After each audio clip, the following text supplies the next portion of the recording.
Cold ఉంది, జలుబు ఉంది, ఏమనుకోవద్దు. మధ్య మధ్యలో ఏమన్నా డిస్టర్బ్ అయితే ఏమనుకోవద్దు. ద్వితీయోపదేశకాండం 28వ అధ్యాయం 1 నుంచి 4 వచ్చిన చదువుతారు కదా.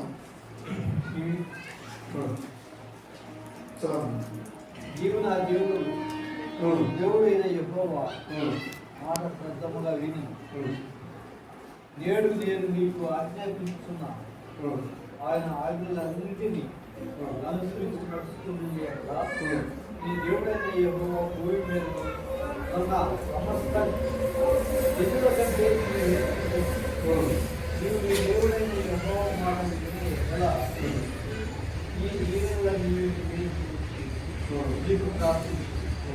నీవు పట్టణంలో జీవించబడుతుంది, పొలంలో జీవించబడుతుంది, నీ గర్భకాలంలో నీ పశువుల మందలు, నీ దుస్తులు, నీ గొడ్డి మేకలు మందలు జీవించబడుతుంది.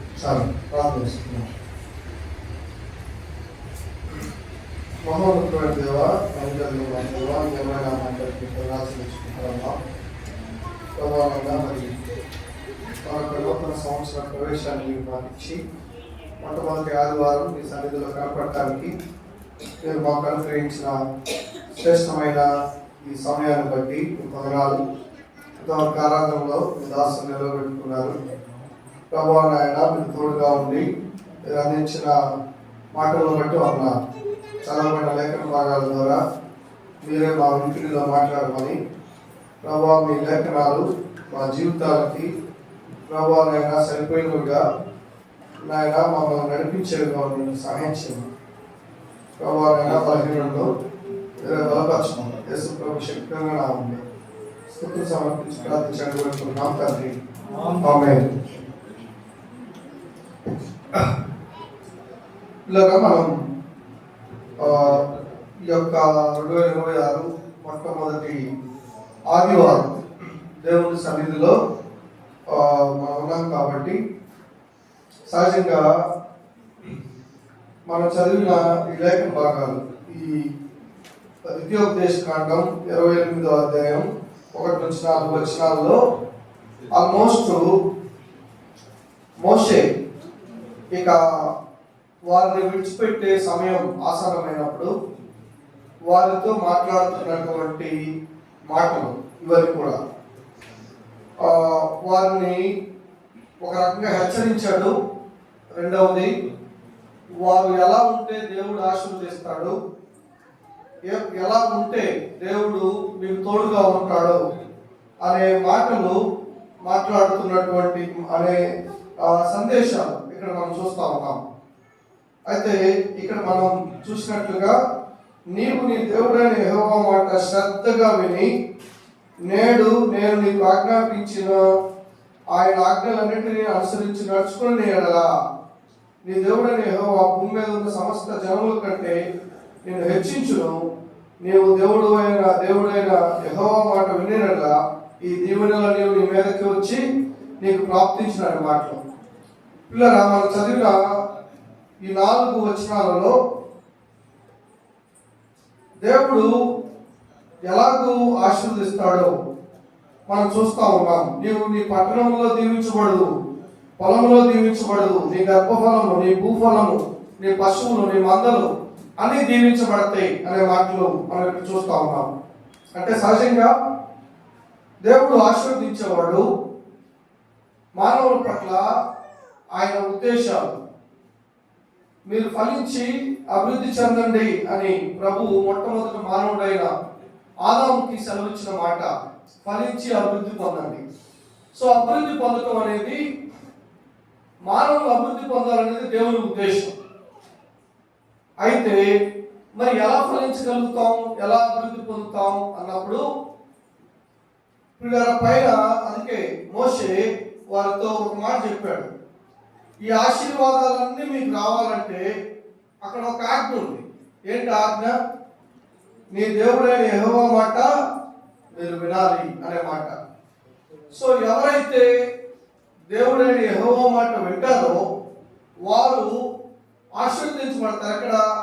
పట్టణాల్లో ఆశీర్వదించబడతారు, వారి పొలాల్లో ఆశీర్వదించబడతారు, వారి పిల్లలు, వారి గర్భఫలం, వారి భూఫలం, వారి యొక్క పశువులు ఇవన్నీ ఆశీర్వదించబడతాయి పిల్లరా. కాబట్టి ఆశీర్వాదానికి కారణం ఒకటే, ప్రభు అయిన దేవుని మాట వినటం, ఆయన ఆజ్ఞలు అనుసరించి నడుచుకోవటం. ఈరోజు చాలా మంది ఆశీర్వాదాల కోసం చాలా మంది మనుషుల దగ్గర పరిగెడతా ఉన్నారు. ఫలానా దైవజనుడు ప్రార్థన చేస్తే ఆశీర్వాదాలు వస్తాయంట, లేకపోతే ఫలానా సేవకుడికి ఆశీర్వదించే వరం ఉందంట. ఇవన్నీ కూడా లేఖనాలు ఎక్కడా లేవు పిల్లరా. ఆశీర్వదించేది దేవుడు, వ్యక్తులు కాదు. గుర్తుపెట్టుకోండి, చాలా స్పష్టంగా ప్రభు చెప్పిన మాట ఏంటంటే, నా మాట వింటే, నా ఆజ్ఞలు గైకుంటే నువ్వు ఆశీర్వదించబడతావు. అంతే తప్ప నేను ఎలాగైనా బ్రతుకుతా, నా ఇష్టం వచ్చినట్టు నేను బ్రతుకుతా, నన్ను ఆశీర్వదించు ప్రభు అంటే ఆశీర్వదించు. అయితే ఆశీర్వాదాలు ఎలా వస్తాయో మనం చూస్తూ వచ్చాం. ఆయన మాట వినాలని ఒక జనాంగాన్ని మీ ముందు నుంచి నేను త్వరగా ముగిస్తాను. ఒక జనాంగాన్ని మీ ముందు నుంచి పిల్లగా రండి. కొన్ని లేఖన భాగాలు మనం చదువుకొని, దేవుడు ఆశీర్వదించాలంటే మనలో ఏముండాలి? విశ్వాసంగా మనం ఎలాగో నడిపించబడితే దేవుడు ఆశీర్వదిస్తారో చూసి మీ ముందు కొన్ని తలంపు నుంచి నేను తొందరగా ముగిస్తాను. రండి ఒకసారి మనం నెహెమ్యా గ్రంథం 8వ అధ్యాయం 1, 2, 3 వచనాలు చదువుతారా? నెహెమ్యా గ్రంథం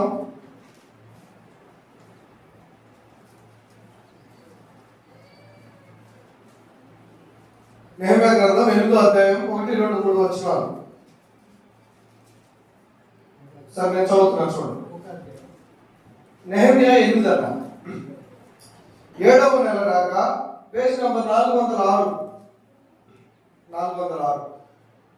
7వ నెల రాగా ఇశ్రాయేలు తన పట్టణములో నివాసులై ఉండి, అప్పుడు జనులందరూ ఏక మనస్కులై నీటి గుమ్మము ఎదుగుతున్న మైదానమునకు వచ్చి, యెహోవా ఇశ్రాయేలీయులకు ఆజ్ఞాపించిన మోషే ధర్మశాస్త్ర గ్రంథమును తెమ్మని ఎజ్రా అను శాస్త్రితో చెప్పగా. చూడండి, ఇక్కడ మనం సందర్భం మనం చూస్తా ఉన్నాం.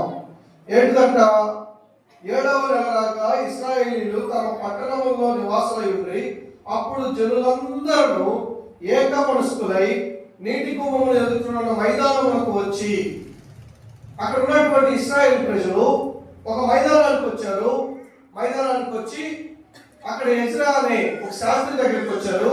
వచ్చి యెహోవా ఇశ్రాయేలుకు ఆజ్ఞాపించిన మోషే ధర్మశాస్త్ర గ్రంథమును తెమ్మని ఎజ్రా అనే శాస్త్రితో చెప్పగా, 2వ వచనం, యాజకుడైన ఎజ్రా 7వ మాసము మొదటి దినమున చదవబడు దాని గ్రహింప శక్తి గల స్త్రీ పురుషులు కలిసిన సమాజం అంతటి ఎదుటను ఆ ధర్మశాస్త్ర గ్రంథము తీసుకొని వచ్చి నీటి కుంభము ఎదుగుతున్న మైదానంలో ఉదయం మొదలుకొని మధ్యాహ్నం వరకు నిలుచున్న స్త్రీ పురుషులకు తెలివితో వినయము గల వారందరికీ చదివి వినిపించవచ్చును.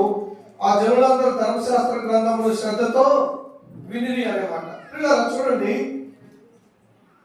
ఇక్కడ ఈ సందర్భం ఏంటంటే, అప్పటికి వాళ్ళు చెరలోకి వెళ్ళి 70 సంవత్సరాలు అయింది. 70 సంవత్సరాలు అయిపోయింది.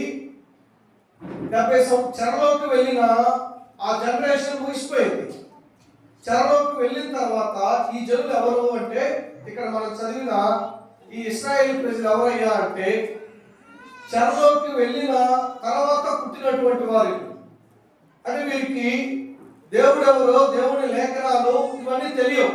వాళ్ళు ఎన్నడూ వెళ్ళా, వారికి దేవుని గురించి అవగాహన లేదు. కాబట్టి ఇంచుమించు 70 సంవత్సరాల తర్వాత మరలా వాళ్ళు దేవుని వాక్యాన్ని వింటున్నటువంటి సందర్భం ఇది. ఎందుకంటే వాళ్ళు 70 సంవత్సరాలు చెరలో ఉన్నారు. చెరలో ఉన్న వారు వాక్యం లేదు. వాక్యం లేనప్పుడు సహజంగా ఏమవుతుంది? వాక్యం లేనప్పుడు వ్యక్తుల జీవితాలు ఎలా ఉంటాయి? పాడైపోతాయి కదా. దేవోక్తి లేనప్పుడు జనులు గట్టు లేక తిరుగురు అనే మాట ఉంది కదా. సో ఎక్కడైతే దేవుని వాక్యం ఉండదో, అది ఏ వ్యక్తి అయినా, కుటుంబం అయినా, అది సంఘం అయినా, లేకపోతే దేశం అయినా, ప్రాంతం అయినా, ఆ ప్రాంతాలు పాడైపోతాయి. ఆ ప్రాంతాలు పాపాల చేత పట్టబడతాయి. పిల్లరా, ఇంచుమించు 70 సంవత్సరాల వరకు వాక్యం లేదు. కాబట్టి వారిలో వాక్యం వినాలనే తృష్ణ కలిగినట్లుగా మనం చూస్తా ఉన్నాం. కాబట్టి వారిని ఎవరు పిలవలేదు, కానీ వారందరూ కూడా ఏక మనుషులై అనే మాట ఉంది అక్కడ. వారందరూ ఏక మనుషులై వారంతటా వారే ఒక మైదానానికి వచ్చారంట. ఎజ్రా దగ్గరికి వచ్చారు.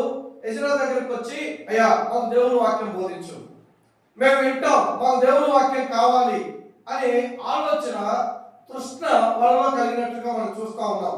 పిల్లరా, ఆశ్చర్యం ఏంటంటే ఎజ్రా దేవుని వాక్యాన్ని బోధిస్తూ ఉంటే వాళ్ళు ఎలా ఉన్నారంట? 3వ వచనం చదివితే చూడండి. నీటి కుంభం ఎదుర్కొన్న మైదానంలో ఉదయం మొదలుకొని మధ్యాహ్నం వరకు నిలుచున్నా అనే మాట. చూడండి, వారంట ఎజ్రా దేవుని వాక్యాన్ని చెప్తా ఉంటే ఉదయం నుండి మధ్యాహ్నం వరకు ఎవ్వరు కూర్చోలేదంట, నిలబడి వింటా ఉన్నారంట దేవుని వాక్యాన్ని. పిల్లరా చూడండి, అంటే దేవుని వాక్యం పట్ల వారికి ఉన్నటువంటి ఆశ, వారికి ఉన్నటువంటి తృష్ణ. ఇదిగో దేవుని వాక్యం మాకు చెప్పు, మాకు వినిపించు. పిల్లరా, నిజమే, ఇటువంటి ఉద్యమం ఈరోజు సంఘాలకు కావాలి. ఇటువంటి వాక్య ఉద్యమం ఈరోజు మన కుటుంబాలకు కావాలి. పిల్లరా, ఎక్కడైతే వాక్యం ఎక్కువగా వినిపించబడుతుందో, వాక్యం ఎక్కడైతే చక్కగా వివరించబడుతుందో అక్కడ ప్రజలు బాగుపడతారు, వారి జీవితాలు బాగుపడతాయి. పిల్లరా చూడండి, అంత మాత్రమే కాదు. తర్వాత 6వ వచనం చదివితే మనకి 8వ అధ్యాయం 6. ఎజ్రా మహాదేవుడైన యెహోవాను స్తుతింపగా జనులందరూ తమ చేతులెత్తి ఆమేన్ ఆమేన్ అని పలుచు నేలను ముఖములు పంచుకొని యెహోవాకు నమస్కరించిరి అనే మాట. నమస్కరించిరి. తర్వాత 8:8 కూడా చదివితే మనకి అక్కడే ఇటువలనే వారు దేవుని గ్రంథమును స్పష్టంగా చదివి వినిపించి జనులు బాగుగా గ్రహించినట్లు దానికి అర్థము చెప్పిరి అనే మాట. అర్థం చెప్పిరి అనే మాట. పిల్లలు చూడండి, వారంట ఎజ్రా దేవుని వాక్యాన్ని వివరించడమే కాదు, కానీ చక్కగా అర్థమయ్యేటట్లు వివరించారు.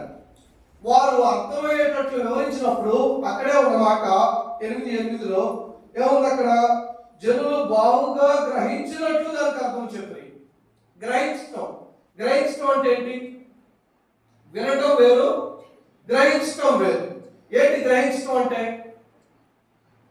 వినడానికి తగినట్లుగా నడుచుకోవటమే గ్రహించడం. పిల్లరా, ఎజ్రా వారికి వాక్యాన్ని చెప్పేటప్పుడంట వారు ఎంతో ఆనందంతో సంతోషంతో వారు ఆకలి మర్చిపోయారు, దప్పిక మర్చిపోయారు. చివరికి వాళ్ళు అసలు కూర్చొని విందాం ఇవేమీ కాదు, కానీ వాక్యం చెప్తా ఉంటే వాళ్ళందరూ ఉదయం నుండి మధ్యాహ్నం వరకు నిలబడి వింటా ఉన్నారంట. నిజంగా పిల్లరా, నేను అంటాను, అక్కడ ఎంత గొప్ప ఉద్యమం ఉందో. ప్రజలందరూ కేకలేశారంట, ఆమేన్ ఆమేన్ ఆమేన్ అని ఏక మనసుతోటి. పిల్లరా చూడండి, వాక్యం అనేది సంఘంలో ఎంత ప్రాముఖ్యమో మనకు తెలుసు. మనం చూస్తే ఆదిమ సంఘం అక్కడ 2వ అధ్యాయం 42లో ఉంటుంది. వారందరూ ఏక మనసులై అక్కడ వారు ప్రార్థనలో, సహవాసంలో, వాక్యంలో, తర్వాత ప్రార్థనలు చదువుతారన్నమాట. 2వ అధ్యాయం 42 బోధ యందును, సహవాసమందును, రొట్టె విరుచుట యందును, ప్రార్థన యందును ఎడతెగక ఉండి అన్నమాట. బోధ అంటే ఏంటి? బోధ అంటే టీచింగ్. ఆ రోజు సంఘంలో బోధలో వాళ్ళు ఎలా ఉన్నారంట? ఎడతెగక ఉన్నారు అన్నమాట. ఎడతెగక. పిల్లరా, వాక్యంలో వాళ్ళు ఎడతెగకున్నారు, చక్కగా వాక్యాలు విన్నారు, వాక్యంలో నడిచారు. అందుకే ఆ సంఘంలో ఉద్యమం ఉంది.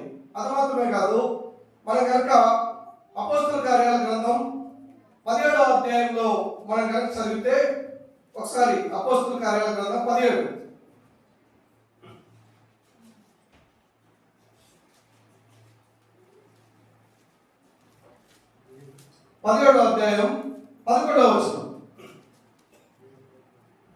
వీరు దశలోనిలో ఉన్న వారి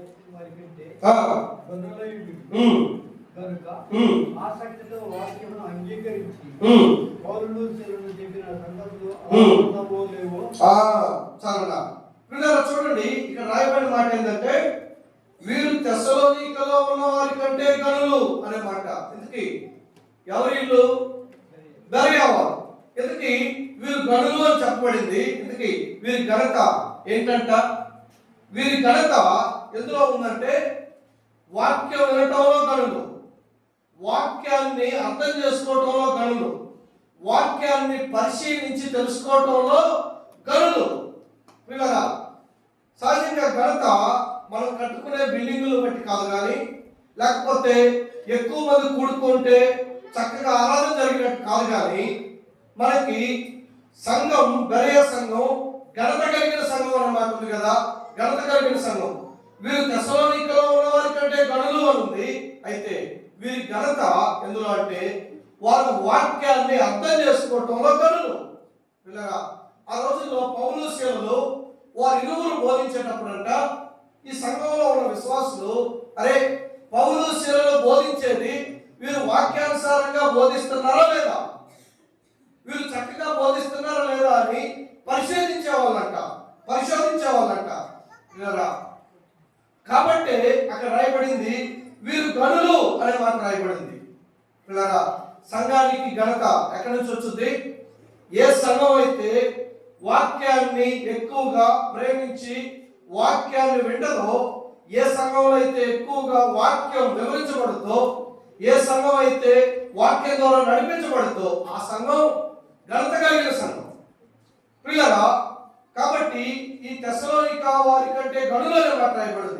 వాక్యం పిల్లరా, అందుకే మనకి మత్తయి సువార్త 4:4లో కూడా చదివితే ప్రభువు కదా, మనుష్యుడు రొట్టె వల్ల మాత్రమే కాదు కానీ దేవుని నోటి నుండి వచ్చు ప్రతి మాట వల్ల బ్రతుకున్నాడే మాట. సో మనుష్యుడు దేవుని బ్రతుకుతాడంట వాక్యం. పిల్లరా, అందుకే కీర్తనకారుడు 109, 105లో కూడా ఒక మాట ఉంటుంది కదా, నీ వాక్యము నా పాదాలకు దీపము, నా త్రోవకు వెలుగై ఉన్నది అనే మాట. వెలుగై ఉన్నది. అందుకే బాలుడికి నేర్పవలసింది మనం ఏం చేయాలంట? చక్కగా వాటిని నేర్పిస్తే వాడు పెద్దవాడు అయ్యాక దాని నుంచి తొలగిపోవడమే మాట ఉంటుంది. ఏమి నేర్పించాలి? వాక్యాన్ని నేర్పించాలి.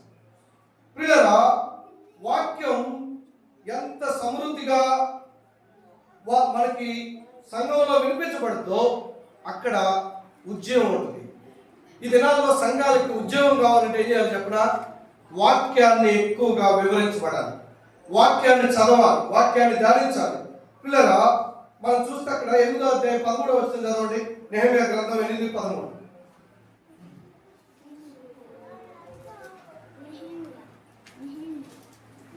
నెహెమ్యా గ్రంథం 8:13.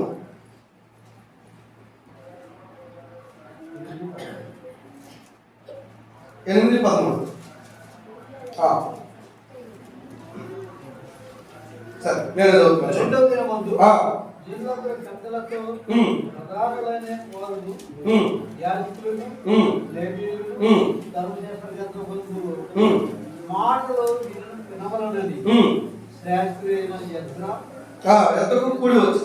చూడండి, ఆశ్చర్యం ఏంటంటే వారు వాక్యం పట్ల వారికి ఉన్న ప్రశ్న ఎలా ఉందంటే, మొదటి రోజు వాక్యం విన్నారు, మధ్యాహ్నం వరకు విన్నారు, విని ఎవరి వెళ్ళకు వాళ్ళు వెళ్ళిపోయి మళ్ళీ మరుసటి రోజు అంట మళ్ళీ ఎజ్రా ఇంటికి వచ్చారంట.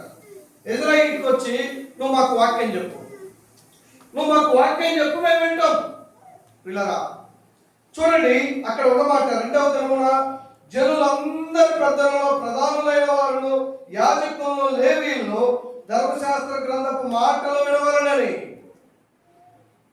దేవుని వాక్యం పట్ల వారికి కలిగిన తృష్ణ. వారు ఎజ్రా దగ్గరికి సారికి వచ్చి ఏం చెప్తున్నారంట? వాక్యం చెప్పు మాకు, వాక్యం చెప్పన్నప్పుడు పిల్లరా ఆశ్చర్యం చెప్పరా, వీరు వాక్యం విన్నారు. విని 16వ వచనం చదివితే చూడండి, ఆ ప్రకారమే అనే మాట. ఏంటంట? వాళ్ళు ఏదైతే విన్నారో, విని ఆ మాటలు ధర్మశాస్త్ర గ్రంథాలు విన్నారు, విన్న ప్రకారం చేశారంట. 16వ వచనం చదివితే, ఏదైతే ఎజ్రా వారికి వివరించి చెప్పాడో వారు వాక్యాన్ని విని విడిచిపెట్టలేదు, కానీ వాక్యానుసారంగా నడుచుకున్నారు అనే మాటలు మనకు కనపడతాయి. పిల్లరా చూడండి, వాక్యాన్ని వినటమే ప్రాముఖ్యం కాదు, కానీ విని ఆ ప్రకారం ఏం చేయాలి? మనం నడుచుకోవాలి. వాక్యాన్ని విని విడిచిపెడితే దానివల్ల ఉపయోగం లేదు. పిల్లరా ఎప్పుడైతే వాక్యాన్ని వింటామో, విన్న వాక్యానికి లోబట్టం మన జీవితంలో నేర్చుకోవాలి. అందుకే ఎబ్రియల్ రాసిన పత్రిక 4:12 ఒకసారి చదువుతారా? ఎబ్రియల్ రాసిన పత్రిక 4:12.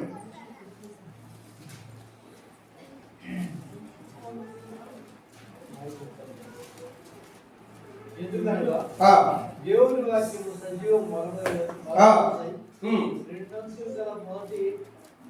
ఎటువంటి ఖడ్గము కంటేను వాడిగా ఉండి ప్రాణాత్మలను కీళ్లను మోగులను విభజించినట్టుగా చూచు హృదయం యొక్క తలంపులను ఆలోచనలను శోధించున్నది అన్నమాట.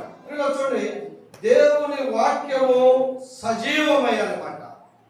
సో ఎక్కడైతే దేవుని వాక్యం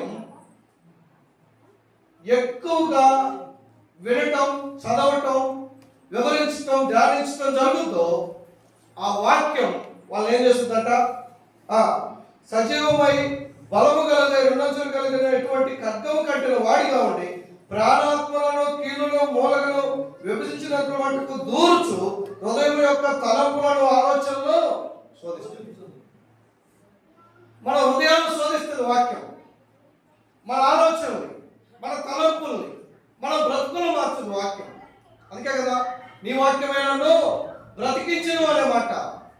పిల్లగా వాక్యం విశ్వాసి జీవితానికి ఊపిరి. వాక్యం విశ్వాసులను బ్రతికించుద్ది. అంత మాత్రమే కాదు, మనకి లోకాసు వార్త 11:28 ఒకసారి చదువుతారా? లోకాసు వార్త 11:28.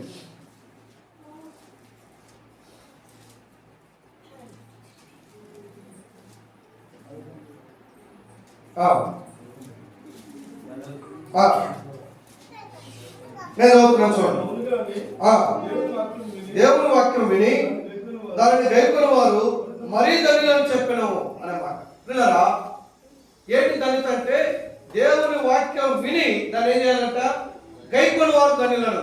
దేవుని వాక్యం వినటం కాదు ధన్యత, దానిని విని విన్న వాక్యం చొప్పున నడుచుకోవటం గైకొనట. పిల్లరా మీరు చూడండి, అక్కడ ఎజ్రా వారికి వాక్యాన్ని బోధించినప్పుడు వాళ్ళందరూ ఏం చేశారంట? 8:16 ఉంది. వారు ఆ ప్రకారమే చేశారంట. వారి వాక్యాన్ని ఏం చేశారు? గైకొన్నారు. పిల్లరా కాబట్టి వారు వాక్యాన్ని సారికి విన్నట్లుగా మనం చూస్తూ ఉన్నాం. విన్న వాక్యానికి విధేయత చూపించాలి. వారు విధేయత చూపించారు. వాక్యాన్ని వినటం మాత్రమే కాదు, కానీ విధేయత చూపించారు. పిల్లరా ఈ దినాల్లో వాక్యాన్ని వింటున్నాం, కానీ సమస్య ఎక్కడుందంటే విధేయత. మనం వాక్యాన్ని వింటున్నాం కానీ దాన్ని గైకొనట్లా. అందుకే ఈరోజు మన జీవితాల్లో, మన మాటలు, మన చేతలు, మన స్వభావాలు, మన విధానాలు మారట్లా. కేవలం ప్రభువు నమ్ముకున్నామని చెప్పుకుంటున్నాం, కానీ ఎక్కడ కూడా ప్రభువు నమ్ముకున్నామన్న గుర్తులు మనకు కనిపించట్లా. వారు వాక్యాన్ని వినటం కాదు, కానీ విన్న వాక్యానికి ఏం చేశారంటే వాళ్ళు విధేయత చూపించారు. వాక్యాన్ని గైకొన్నారు. ఇది మొదటిది. సో మొట్టమొదట వాళ్ళు వాక్యాన్ని విన్నారు అని ఉంది. రెండవది 8వ అధ్యాయం 9వ వచనం. నెహెమ్యా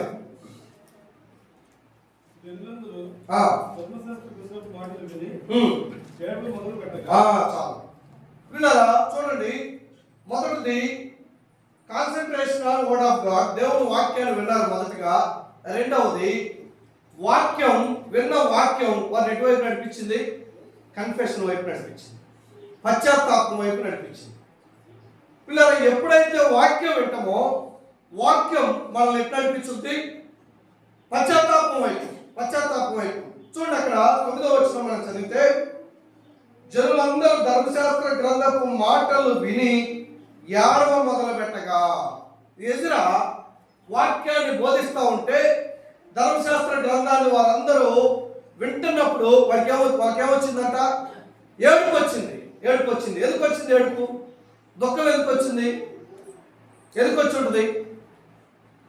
ఎందుకు వచ్చిందంటే వారు ఆ వాక్యాన్ని విన్నప్పుడు వారి జీవితాల్లో ఎన్నిసార్లు మేము దేవుణ్ణి దుఃఖపెట్టాము అనే సంగతి వాళ్ళకి గుర్తొచ్చింది.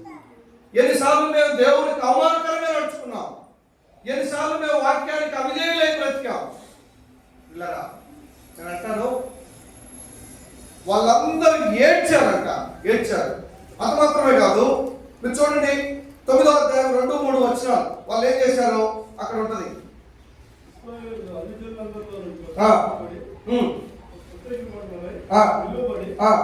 తమ పాపములను, తమ పితరుల పాపములను ఒప్పుకొని మరియు వారు ఒక జాము సేపు తామున్న చోటనే నిలవబడి అనమాట. పిల్లరా, తిన్నామంటే తెలుసా, ఇది ఉద్యోగం అంటే. ఇది వాక్యంలో వచ్చే ఉద్యోగాలు నిలబడతాయి.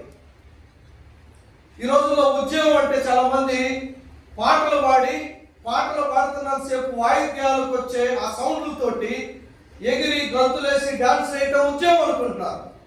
అది కాదు ఉద్యోగం. పాటలు పాడి డాన్స్ చేయటం కాదు ఉద్యోగం. కానీ ఉద్యోగం వ్యక్తిని ఎటువైపు నడిపించుద్ది? పశ్చాత్తాపం వైపు నడిపించుద్ది. ఇది ఉద్యోగం. పిల్లలు చూడండి, వారు వాక్యాన్ని వినట్ట ఏం చేశారంట? తమ పాపములను, తమ పితరుల పాపములను ఒప్పుకొని మరియు ఒక జాము సేపు తామున్న చోటనే నిలవబడి. జామ్ అంటే రోజులో నాలుగో పార్ట్. మనకు తెలుసు, మార్నింగ్, ఆఫ్టర్నూను, ఈవినింగ్, నైట్. అంటే ఇప్పుడు వాళ్ళు ఒక జాము వరకు, అంటే ఎప్పటి వరకు? ఒక రాత్రి వరకు. అంటే ఉదయం ఎజ్రా దగ్గరికి వెళ్ళారు. ఎజ్రా ధర్మశాస్త్ర గ్రంథాన్ని బోధించడం మొదలు పెడితే వాళ్ళ రోజంతా చేసిన పని ఏంటి చెప్పరా? ఏడ్చి తమ పితరుల పాపాలు, వారి పాపాలు ఒప్పుకుంటా ఉన్నారంట. నిలబడి కదలకుండా. అక్కడే ఉంది కదా మాట, చూడండి. వారు ఒక జాము సేపు తామున్న చోటనే నిలబడి అనే మాట. తామున్న చోటనే నిలబడి. పిల్లరా, తమ పాపాలు, తమ పితరుల పాపాలు. ఎందుకు తమ పితరులు ఏం చేశారు? అంటే ఒకసారి ఇర్మియా గ్రంథం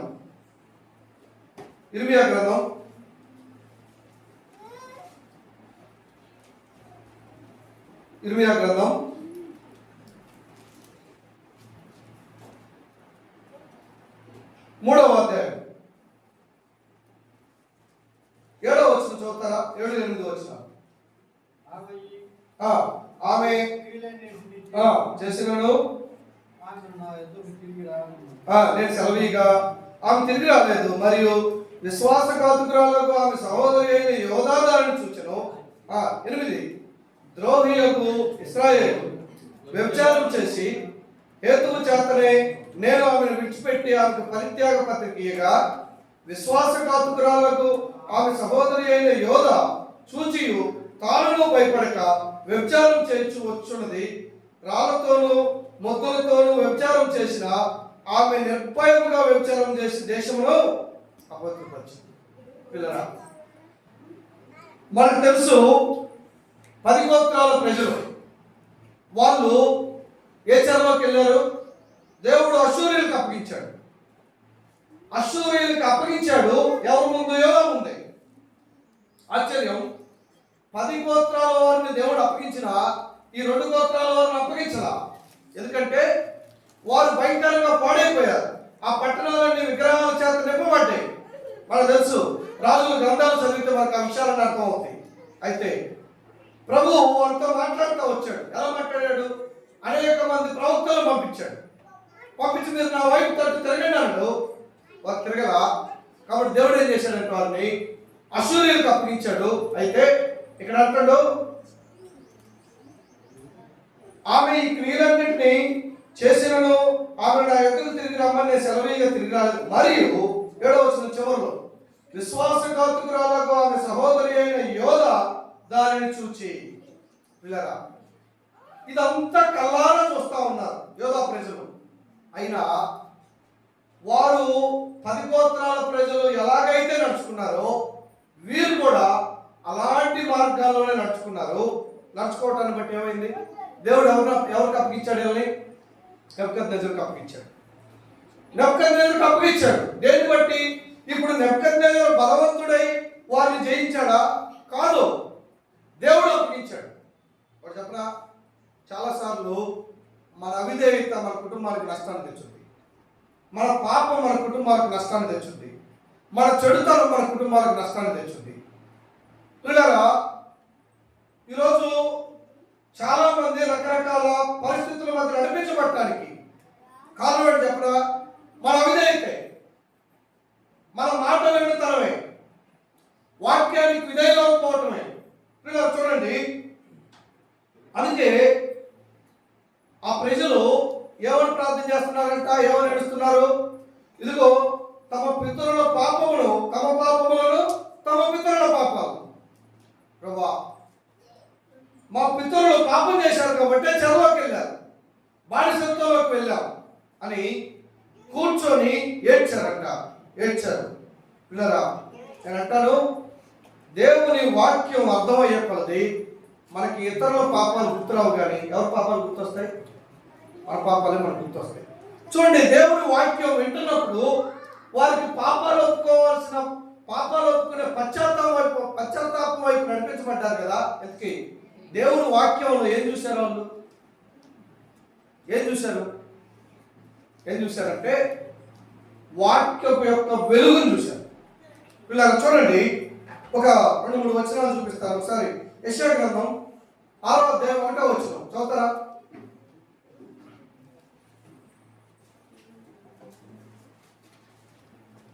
యెషయా గ్రంథం 6వ అధ్యాయం 1వ వచనం. రాజైన ఉజ్జియా మృతి పొందిన సంవత్సరమున అత్యున్నతమైన సింహాసనమునందు ప్రభువు ఆసీనుడై ఉండగా నేను చూస్తుని. చాలంట. ఇంతకీ అక్కడ ఉన్నమాట, యెషయా ఎవరు చూశాడంట? అత్యున్నత సింహాసనం నందు ఆసీనుడై ఉండగా నేను చూచితిని అంట. యెషయా ఎవరు చూశాడు? ప్రభువుని చూశాడు కదా, ప్రభువుని చూశాడు. సింహాసనం మీద ఉన్న ప్రభువుని యెషయా చూసినప్పుడు ఏమైందంట? 5వ వచనం, నేను అపవిత్రమైన పెదవులు గలవాడును, అపవిత్రమైన పెదవులు గల జనుల మధ్య నివసించేవాడును. చాలు. ఇప్పుడు యెషయాకి ఏం గుర్తొచ్చింది? తమ పాపం గుర్తొచ్చింది. పిల్లలు చూడండి, ప్రభు ఎప్పుడైతే యెషయాకి కనబడ్డాడో, దర్శనమిచ్చాడో, యెషయా గుర్తొచ్చింది పాపమే. వాస్తవానికి 5 అధ్యాయాలు, అంతకుముందు 5 అధ్యాయాలు యెషయా దేని గురించి ప్రసంగిస్తారో తెలుసా? పరిశుద్ధత గురించే ప్రసంగిస్తారు. పరిశుద్ధత గురించి ప్రసంగించిన యెషయా ఇప్పుడు ఏమంటుండో, అయ్యో నేను అపవిత్రమైన పెదవులు కలిగిన వాడు అంటున్నాడు. పిల్లరా, దానికి కారణం యెషయా ఎవరు చూశాడు? ప్రభువుని చూశాడు. ప్రభువుని చూసినప్పుడు మనకు అర్థమయ్యేది ఏంటి చెప్పరా? మన హృదయంలో ఉన్న చెడిపోయిన స్వభావం మనకు కనపడుతుంది. పిల్లరా, చూడండి, ఇంకొక వ్యక్తిని ఒకసారి, యోబు 42,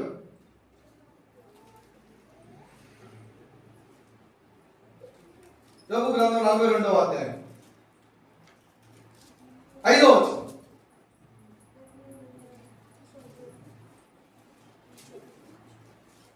నేను చదువుతున్నా చూడండి. వినికిడి చేత నిన్ను గురించిన వార్త నేను వింటిని. తీశాడన్నమాట.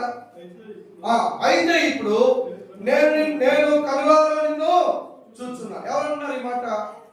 యోబు అంటాడు, ప్రభు ఇప్పుడు దాకా నేను నీ గురించి విన్నా, అయితే ఇప్పుడు నేను నిన్ను కనులారా చూస్తాను. చూడండి, యోబు ఎప్పుడైతే దేవుని కనులారా చూశాడో వెంటనే అక్కడ 6వ వచనం, కావున నన్ను నేను అసహించుకుంటున్నా. పిల్లరా, ఈ మాట పలుకుతున్న వ్యక్తి ఎవరు? కావున నన్ను నేను అసహించుకుంటున్నానని చెప్పే వ్యక్తి ఎవరు? ఏదో సామాన్యుడు కాదు. యోబు 1:1లో చూస్తే దేవుడే సాక్షాత్తు యోబు గురించి సాక్ష్యం ఇచ్చాడు. ఏమని? యోబు ఎవరంట? యథార్థవంతుడు, న్యాయవంతుడు, దేవుని యందు భయభక్తులు కలిగి చెడుతనాన్ని విసర్జించిన వాడు. ఉంటాయి అక్కడ. యథార్థవంతుడు, న్యాయవంతుడు, దేవుని ఎడల భయభక్తులు కలిగిన వారు. నేను అంటాను ఆ మూడింట్లో ఒకటి కూడా ఉండదు మనకి. ఆశ్చర్యం చెప్పనా, దేవుడే చెప్పాడు యోబు యథార్థవంతుడు, న్యాయవంతుడు అని. అటువంటి యోబు ఏమంటుండో తెలుసా? కావున నన్ను నేను అసహించుకున్నాను. కారణం దేవుడు ఎవరో అర్థమైతే, ఆయన పరిశుద్ధత ఏంటో అర్థమైతే మన హృదయంలో ఉన్న పాపాలు గుర్తొస్తాయి. పిల్లలు చూడండి, అందుకే యెషయా 6వ అధ్యాయంలో అక్కడ ఉన్నటువంటి కెరూబులు ఆయన చూడలేక ఆయన వెలుగును ఏం చేసి తమ రెండు రెక్కలతో తమ ముఖాలని కప్పుకొనే పడుతుంది. పిల్లరా చూడండి, మరి ఇక్కడ కూడా మనం చూసినట్లయితే మరి ఎజ్రా వాక్యాన్ని బోధించేటప్పుడు వాళ్ళందరూ ఏడ్చారని ఉంది కదా. ఎందుకు? వాక్యాన్ని విన్నప్పుడు వారికి ఏమర్థమైంది? ప్రభు కనిపించారు.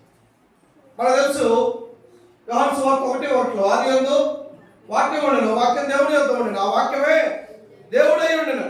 వాక్యం వింటున్న కొలది వారికి దేవుని యొక్క పరిశుద్ధత అర్థమైంది, దేవుడు ఎవరో అర్థమైంది. ఎప్పుడైతే దేవుడు ఎవరో అర్థమైందో వాళ్ళందరూ ఏం చేశారంట? ఏడ్చారు అంటుంది కదా. 9వ అధ్యాయం 2-3 ఏడ్చారు. పిల్లరా, వాక్యం మనల్ని పశ్చాత్తాపం వైపు నడిపిస్తుంది. ఈ దినాల్లో వాక్యం వెంటనే మన జీవితాల్లో సరి అయిన పశ్చాత్తాపం కలగకపోవడానికి కారణం మనకి విధేయత లేకపోవడమే.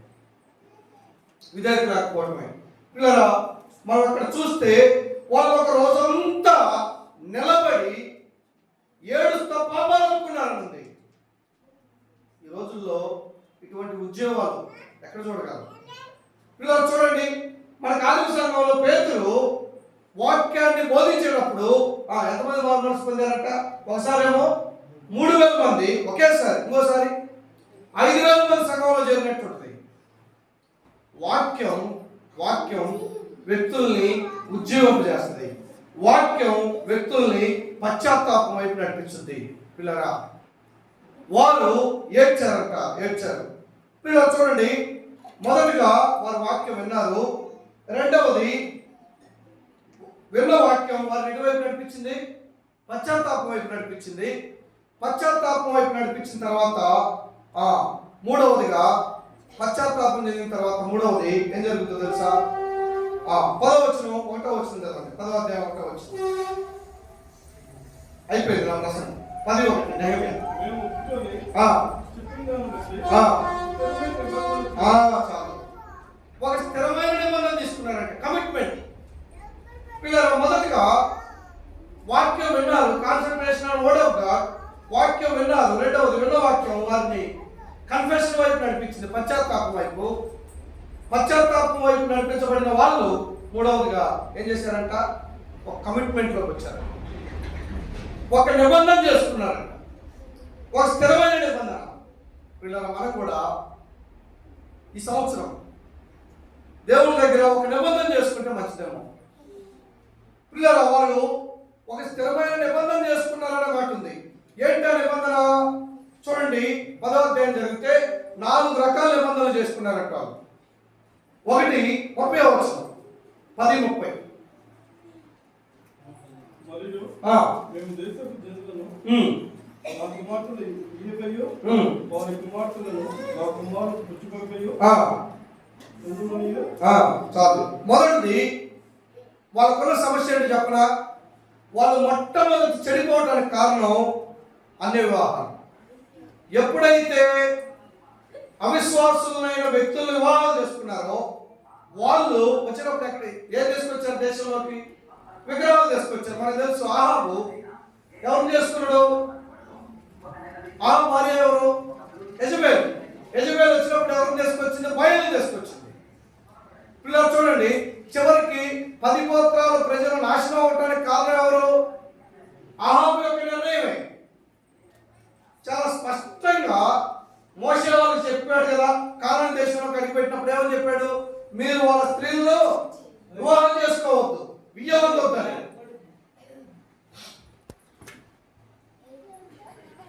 ఇలా చూడండి, మొట్టమొదటి వాళ్ళు తీసుకున్న నిర్ణయం ఏంటంటే ఇక నుండి మేము అన్యుల్ని వివాహం చేసుకోము, అన్య స్త్రీలతో మేము సంబంధాలు పెట్టుకోము, అన్యులతో మేము సంబంధాలు పెట్టుకోము. పిల్లరా, ఈ రోజుల్లో మనం పాడైపోవటానికి కారణం ఏంటి చెప్పరా? చాలాసార్లు అవిశ్వాసంతో సంబంధాలే, లోకంతో సంబంధాలే, లోకంతో మన స్నేహాలే. పిల్లరా, వాళ్ళు మొట్టమొదటి తీసుకున్న నిర్ణయం మేము అన్ని వివాహాలు చేసుకోం. ఇది మొదటి. రెండవది 31వ వచనం,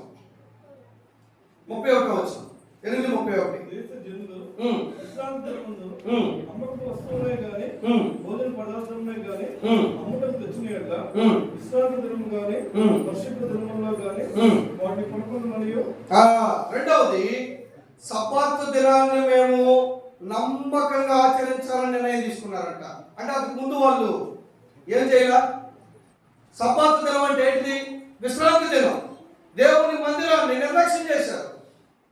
పిల్లరా, దేవుని మందిరాన్ని నిర్లక్ష్యం చేసి వారు ఆరాధన రోజు దేవుని సన్నిధిలో కనపడకుండా వాళ్ళకి ఇష్టం వచ్చినట్లుగా తిరిగారు. అది వాళ్ళు గ్రహించారు. పిల్లరా, ఈ రోజుల్లో ఎంతమంది ఆదివారం ఆరాధన లేకొట్టే వాళ్ళు ఉన్నారు? ఎంతమంది ఆదివారం దేవుని సన్నిధికి రాకుండా ఎగ్గొట్టే వాళ్ళు ఉన్నారు? అయితే వాళ్ళు ఒక నిర్ణయం తీసుకున్నారంట, ఇక నుండి మేము ప్రతి విశ్రాంతి దినం నీ సన్నిధిలో మేము ఉండాలి ప్రభువా.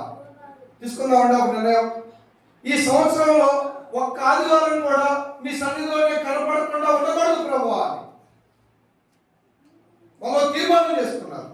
ఇది రెండవది. మూడవది 32, 33 వచనాలు.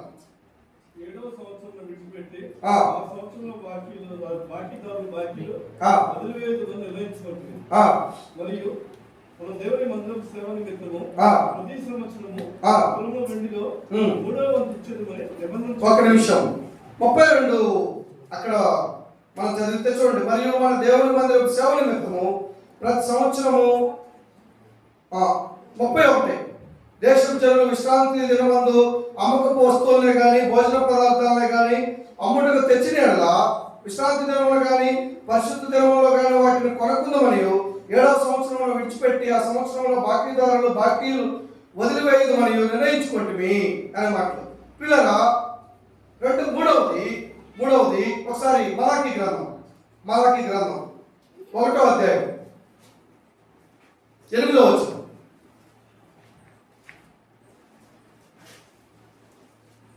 మలాకీ గ్రంథం 1:8, పేజ్ నెంబర్ 785. గుడ్డిదాన్ని తీసుకొని బలిగా అర్పించిన యెడల అది దోషం కాదా? గుడ్డిదాన్నైను రోగం కలదాన్నైను అర్పించిన యెడల అది దోషం కాదా? అట్టి వాటిని నీ అధికారికి నీవు ఇచ్చిన యెడల అతడు నీకు దయచూపునా? పిల్లరా, ఈ మలాకీ గ్రంథం కూడా ఇంచుమించు నెహెమ్యా కాలంలో బ్రతికినటువంటి కాలంలో ఉన్నవాడే. వాళ్ళు ఎలా ఉన్నారంటే ఆరాధనకు వచ్చినప్పుడు గుడ్డిదాన్ని దేవుడికి అంగీకరించిన దాన్ని వాళ్ళు ఏం చేస్తున్నారంట? అర్పిస్తున్నారంట. అందుకే వాళ్ళు ఇక్కడ ఒక నిర్ణయం వాళ్ళు ఏం చేశారంటే దేవాలయ ఆరాధన కార్యక్రమాన్ని మేము నమ్మకంగా ప్రభువుని ఆరాధిస్తాం, మేము మంచి వాటిని ప్రభు కొరకు అర్పిస్తామని ఒక నిర్ణయం తీసుకున్నారంట. 4వది 35వ వచనం. మరియు మా భూమి యొక్క ఫలములను సకల వృక్షముల ఫలములను ప్రతి సంవత్సరము మందిరములకు తీసుకొని వచ్చినట్లుగా నిర్ణయించుకోండి. వాళ్ళకున్న ఒక అలవాటు ఏంటంటే దశంభాగాలు ఇవ్వరంట. దేవుని సొమ్ముని దొంగిలించారని ఉంటుంది మలాకీలో 3వ అధ్యాయంలో. మీరు నా సొమ్ము దొంగిలించారని ఉంటుంది. వీళ్ళైతే ఇక్కడ వాళ్ళు తీసుకున్న నిర్ణయం ఏమని తీసుకున్నారంట? 35లో ఏమంట? మరియు మా భూమి యొక్క ప్రథమ ఫలములను సకల వృక్షముల ప్రథమ ఫలములను ప్రతి సంవత్సరము ప్రభు మందిరములకు మేము తీసుకొస్తాం. ప్రభువా, నీకు ఇవ్వవలసిన సొమ్ము ఇక్కడ నీ కాడికి తెస్తాం. ప్రభువా, నీ మందిరానికి ఇస్తాం. ప్రభు దశభాగాలు ఇస్తాం. అది వాళ్ళ తీర్మానం, అది వాళ్ళ తీర్మానం. పిల్లరా, ఇలాగూ వాళ్ళు 4 రకాల తీర్మానాలు తీసుకున్నారట. ఏమిటి? మొదటిది అన్ని వివాహాలు చేసుకోము. రెండవది సబ్బాతు దినాన్ని నమ్మకంగా పాటిస్తాం. మూడవది దేవాలయ ఆరాధన కార్యక్రమంలో మేము నమ్మకంగా అర్పిస్తాం. అది 34వ వచనంలో ఉంటుంది అన్నమాట. నేను మిస్ అయ్యాను. 34లో మీరు చదివితే చూడండి. మరియు మా పితరుల ఇంటి మర్యాద ప్రకారం ప్రతి సంవత్సరము నిర్ణయించుకునే కాలంలో ధర్మశాస్త్ర గ్రంథము రాసి ఉన్నట్టును మా దేవుడైన యెహోవా బలిపీఠం మీద దహించుటకు యాజకుల్లోను లేవీల్లోను జనుల్లోను కట్టెలను అర్పణలను మా దేవుని మందిరంలోనికి అనేమాట. అర్పణలు అర్పించే విషయంలో. మూడవది పవిత్రమైన వాటిని, నిర్దోషమైన వాటిని, శ్రేష్టమైన వాటిని నీ మందిరానికి అర్పిస్తాం ప్రభువా. అంటే మా ఆరాధనలో మేము నిన్ను యథార్థంగా ఆరాధిస్తాం ప్రభువా అనే ఒక తీర్మానం. నాలుగవది, ప్రభువా నీకు ఇవ్వవలసిన నీ సొమ్ము నీ కొరకే ఇస్తాం. ప్రభువా నీకు ఇవ్వవలసిన సొమ్ము అది తీసే మిగతాది నాది. పిల్లరా, ఇలాగూ వాళ్ళు ఒక తీర్మానం చేసుకున్నారంట. చివరిగా 39వ వచనం లాస్ట్ మాట ఉంటుంది చూడండి. 11వ అధ్యాయం పైన ఉంటుంది. మా దేవుని మందిరంలో మేము విడిచిపెడతాం. ఇది వాళ్ళ అల్టిమేట్ డెసిషన్. పిల్లరా, వాళ్ళు చివరిగా ఒక నిర్ణయం తీసుకున్నారంట. మా దేవుని మందిరాన్ని మేము విడిచిపెడతాం. ఆశ్చర్యం చెప్పనా? మన 10వ అధ్యాయం అంతా చదివితే ఈ తీర్మానం ఎలా తీసుకున్నారంట? వాళ్ళు ఒక 84 మంది పెద్దల సమక్షంలో తీసుకున్నారంట. వాళ్ళు ఏవైతే తీర్మానాలు చేశారో అవన్నీ రాసి దాని మీద 84 పెద్దలు సంతకాలు చేశారంట. సంతకాలు చేసి వాళ్ళు అక్కడ ఉంటుంది, మేము ఈ తీర్మానాల విషయంలో తప్పిపోతే మీరు మమ్మల్ని అడగాలి. పిల్లరా చూడండి, వాళ్ళకు ఉన్నటువంటి కమిట్మెంట్. పిల్లలు మొదటిగా దేవుని వాక్యాన్ని విన్నారు, విని గ్రహించారు కాబట్టి వాళ్ళు పశ్చాత్తాపం వైపు నడిపించబడ్డారు. వాక్యం వారిని పశ్చాత్తాపం వైపు నడిపించింది. పాపాలు ఒప్పుకున్న వాళ్ళు వారి జీవితాల్లో ఒక స్థిరమైన నిర్ణయాలు తీసుకున్నారంట. ఎందుకు ఈ కొత్త సంవత్సరంలో నీ నిర్ణయాలు ఏంటి? ఒక దైవజనుడు అంటూ వాగ్దానాలు తీసుకొని తీర్మానాలు లేకుండా వెళ్ళిపోతే దానివల్ల ఉపయోగం లేదా? మనకు కావాల్సింది వాగ్దానాలు కాదు, కావాల్సింది తీర్మానాలు. మరి కొత్త సంవత్సరంలో ఇశ్రాయేలు ప్రజలు వారు కొన్ని తీర్మానాలు తీసుకున్నారు. ప్రభా, మేము ఈ 4 విషయాల్లో నీ కొరకు నమ్మకం బ్రతుకుతాం. ఇక మేము ఎన్నడూ వాటిని మా జీవితాల్లో చేయమన్నారు. ఎందుకు? మరి మనమే తీర్మానం తీసుకున్నాం. ఆ 4ని బట్టి మనం కూడా ఒక 4 రకాల తీర్మానాలు చూసుకున్నాం. మొదటిది వాళ్ళు ఏం తీర్మానం అంట? అన్ని వివాహాలు కదా. సో మనం కూడా అన్యులతో సంబంధాలు, సహవాసాలు. అన్యులంటే ఎవరు? ఎందుకు అన్యులంటే ఎవరు? మన కులం కాని వాళ్ళు అన్యులు కాదు. అన్యులంటే దేవుని నమ్మని వాళ్ళు అన్యులు. వాళ్ళు నీ కులంలోనైనా అవ్వచ్చు, నీ బంధువులైనా అవ్వచ్చు, నీ రక్త సంబంధికులైనా అవ్వచ్చు. ప్రభువుని నమ్మని వాళ్ళే అన్యులు. కాబట్టి అన్యులతో సంబంధాలు ఉండకూడదు. ఇది మొదటిది. రెండవది, వాళ్ళు ఏం తీసుకున్నారు? సబ్బాతు దినాన్ని నమ్మకంగా ఆచరిస్తూ ఉన్నారు కదా. అయితే మనం కూడా తీర్మానం తీసుకున్నాం. ప్రభు ఈ సంవత్సరంలో 2026లో ఒక్క ఆరాధన ఆదివారం కూడా మేము ఈ సన్నిధికి దూరం అవుతాం. ఏదైనా ప్రాబ్లం వచ్చి అది వేరు, ఏదైనా ఎక్కువ ఇబ్బందులు వస్తే వేరు, ఏదైనా ఎగ్జామ్స్ ఉంటాయి, దానికి మనం ఏం చేయలేం. కానీ నిర్లక్ష్యంగా దేవుని మందిరాన్ని నిర్లక్ష్య పెడితే నష్టం. అది రెండవది. మూడవది, వారి ఆత్మలో శ్రేష్టమైన అర్పిస్తామని వాళ్ళు తీర్మానం చేసుకున్నారు. మన ఆరాధనలో ఎలా ఉండాలి? యథార్థంగా ఉండాలి. ప్రభు యథార్థంగా ఎప్పుడు ఉండగలం అంటే యథార్థంగా బ్రతికినప్పుడే యథార్థంగా ఆరాధన దేవుణ్ణి ఆరాధించగలుగుతాం. నాలుగవది దశభాగాలు ప్రభా అవి నీ మాయి కాదు. పిల్లరా, దేవుని సొమ్ము దేవునికి ఇవ్వటం నేర్చుకున్నాం. అది మంది కాదు, నీది కాదు. దేవుని సొమ్ము దేవునికి ఇస్తే నువ్వు వర్ధిల్లుతావు. అలాగే ఉంటుంది. అప్పుడు నీ పంట సమృద్ధిగా పండిందని ఉంటుంది. పిల్లరా, ప్రార్థన చేసుకున్నాం.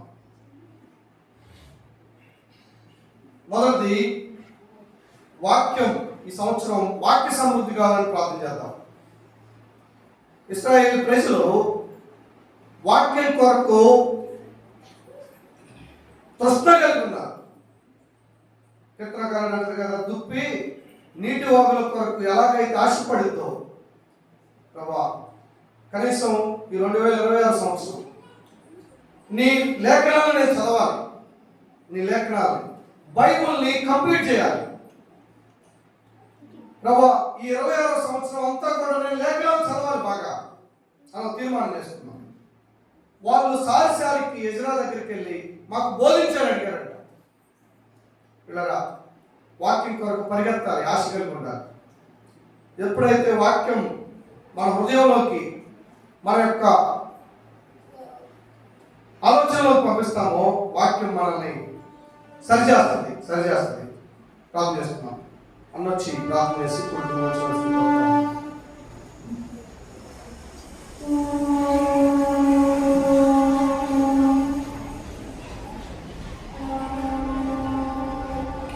చక్కని వర్తమానం అందించిన తెలుస్తున్నాం. నిజంగా ఈ సంవత్సరంలో మనం దేవుని వాక్యం చదువుదాం, దేవుని వాక్యాన్ని విందాం. అంతేకాకుండా మన పాపాలు ఒప్పుకుందాం. Concentration on the word of God, confessing sins and commitment. 4 రకాల కమిట్మెంట్లు మనం చూస్తున్నాం. అటువంటి కమిట్మెంట్ అన్యజనులకు లోకంతో పొత్తు లేకుండా జీవించడం, ఎవ్రీ సండే చర్చికి రావడం, ఆరాధన బెస్ట్. మనం శ్రేష్టమైన ఆరాధన దేవునికి అర్పించాలి, శ్రేష్టమైన ఈగులు దేవునికి అర్పించాలనే నిర్ణయాలు మనం తీసుకోవడం మాత్రమే కాకుండా ఆ తీర్మానాలు మనం తీసుకొని మన జీవితంలో కొనసాగుతాం. దేవుని సన్నిధిలో ప్రార్థన చేసుకుందాం. సర్వాధికారి సర్వోన్నతుడైన మా గొప్ప దేవా, మీ వాక్యం నుంచి మాతో మాట్లాడారు. మీ వాక్యం మీద కాన్సన్ట్రేట్ చేసి దాన్ని చదివి దాన్ని వినడానికి మరి మమ్మల్ని అందరినీ బలపరచండి. చేరవలసిన ప్రతి ఒక్కరం కూడా ఈ నూతన సంవత్సరంలో ఈ యొక్క తీర్మానం మేము చేసుకోవడానికి సాయం చేయండి. అంతేకాకుండా మనం మా పాపలు ఒప్పుకొని పశ్చాత్తాపడే వారంగా ఉండులాగా మమ్మల్ని బలపరచండి. అంత మాత్రమే కాకుండా ప్రభావ మరి తీర్మానాలు, కమిట్మెంట్ మా జీవితంలో లోపు ప్రభావ మరి వాక్యాన్ని చదివి దాన్ని విని అంత మాత్రమే కాకుండా ప్రభావ అన్యుల లోకాచారాలను పాటించకుండా ప్రభావ మరి మీ సన్నిధిలో శ్రేష్టమైనవి ఆరాధన, శ్రేష్టమైన ఈవులు మీకు అర్పించి ప్రతి ఆదివారం మీ సన్నిధిలో మేము అందరం కనపడడానికి, మీరు ఇచ్చే మేలులు పొందడానికి, మీరు ఇచ్చే ఆశీర్వాదాలు మీ సన్నిధిలో పొందడానికి, మీ సన్నిధిలో ఉన్న సంపూర్ణమైన సంతోషాన్ని మేము అనుభవించడానికి ఈ సంవత్సరం అంతా మాకు సాయం చేయండి. ప్రతి ఒక్కరిని బట్టి మీ సన్నిధిలో ప్రార్థన చేస్తున్నాం. సంఘంలో ఉన్న అక్కల వసతులన్నీ తీర్చి సంవత్సరం అంతా మీరే మాకు తోడండి, నడిపించండి. చిన్న పిల్లలు ప్రోగ్రామ్ మీరే తోడండి, నడిపించి వాళ్ళకి పిల్లలు కూడా ఇంకా ఎక్కువగా ఆసక్తికరంగా సండే స్కూల్ అవ్వడానికి, మిగిలిన ప్రోగ్రామ్స్ అన్నీ కూడా సండే వీక్లీ ప్రోగ్రామ్స్ అయితే కాటేజ్ మీటింగ్స్ అన్నీ కూడా ఈ సంవత్సరంలో మీ మహిమతో జరిపించుకోవడానికి మాకు ప్రభువుగా ఉండి సంఘానికి స్పెషల్గా ఉండి మీరే నడిపించి మేము పొందమని పరక్షకుడు విమోచకుడు నేర్చుకున్నాములో ప్రార్థించుకుంటున్నాం తండ్రి. ఆమేన్. ఓకే, పిల్లలందరూ చాలా ఈగర్గా వెయిట్ చేస్తున్నారు. ప్రధానంగా ముందుకు వస్తే పిల్లలందరికీ గిఫ్ట్స్ ఇవ్వబడతాయి.